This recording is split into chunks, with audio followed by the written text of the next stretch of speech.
Okay, so tomorrow I'm out again. I've got some appointments coming up, so I've got to be out. But I'm going to try and get up early and do the new moon read and tomorrow's read, which means Wednesdays will be late. But I'll see what I can do. You never know, I might wake up in the middle of the night, you know what I'm like. So we're talking about the rune that we had in the read today, Bakana, Beth, the birch tree.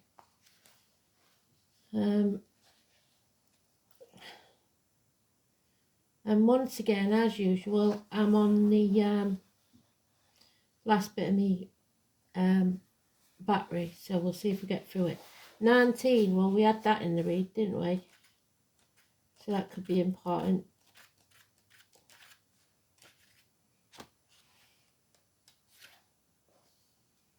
The birch. Beth. Number 1. The tip of the thumb. Logic, which is a Gemini trait, and we had that in the read. The colour is ban or white. We had that in the song. Lily white. The stone is red carnelian or red sard.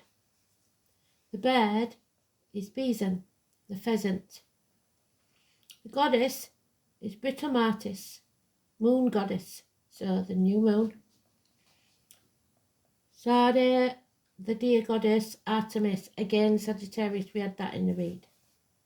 The symbols are the birch twig tied with a red cord, candle, flame. The plant Hygeia, which is equivalent to the magician, it's about health and hygiene. The sun we had Venus. The musical note of E. The metal is gold, and the day of the week is Sunday. The animal is the stag. Well, you know how I feel about the stag. It's my patronus. And the message is you may begin. Fresh starts, new beginnings. The word Ogham is purification, your origins and source. The flower essence is beech, vine and rock water. Beth is the first consonant of the tree alphabet, appearing in the light of the year. The focus word is inception. It is the first tree of the year, with exception to alder, to leaf. It is a maker and setter of boundaries, knowing one's own boundaries and limitations so that they can be stretched. Knowing one's own energy boundaries is primary to development. Birch represents a sun that finds a partner in rowan and resonates with silver birch, whose trunk is the colour of the moon. Its branches are used to expel evil spirits. The branches toughen late in the year. Its white bark can be used to start fires and was used to make canoes by the American Indians. It is a goddess tree. It is used in rituals to drive out the spirits of the old year. It is the tree of inception, the earliest forest tree. Beth's cycle begins the first day after the winter solstice, so the 22nd of December. Well, Yule solstice here is 20th to the 23rd, so it could be the 24th. And we had the 24th, didn't we? Magical properties: silver birch, feminine planet Venus, element water. Birch is called Lady of the Woods. It is used for protection, exorcism and purification. So we've had exorcism twice.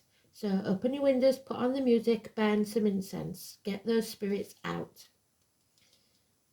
It has been given as a sign of encouragement for lovers. And we had the lovers card, didn't we? Birch has to do with new beginnings, inception or birth of things or people. The energizing effects of the power provides the protective aspects of the birch. It has the power to drive out evil, corrupting influences by means of its vital life force. The birch tells you to realize the new and good after shedding the old and detrimental. There is a great strength and resilience within you, which is what Sagittarius said. You will thrive, you will survive. There may be choices to make, which is the Lovers. It was the choice before, it was the Lovers. The birch is a very lucky tree and is a sign of general good fortune. You must learn to trust, to lose the fear of the unknown.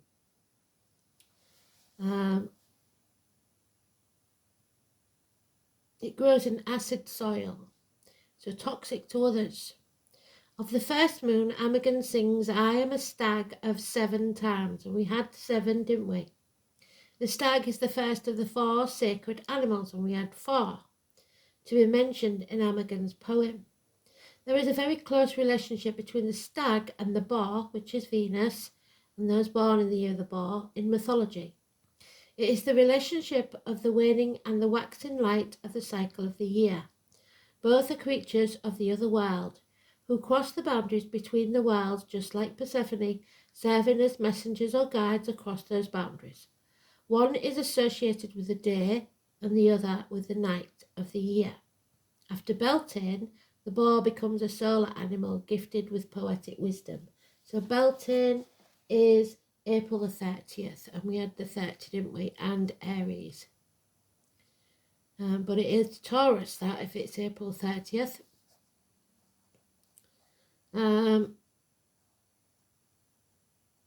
The power of the stag is then bound to the green, growing earth below.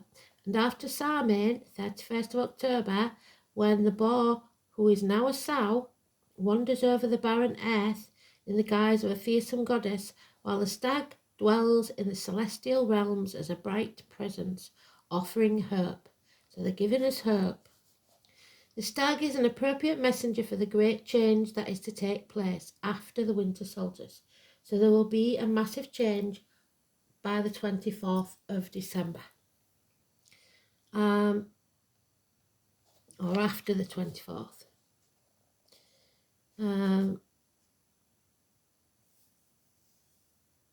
Although the earth remains dark and fruitless, nights are still much longer than days. The light has begun to grow, but is yet unnoticed.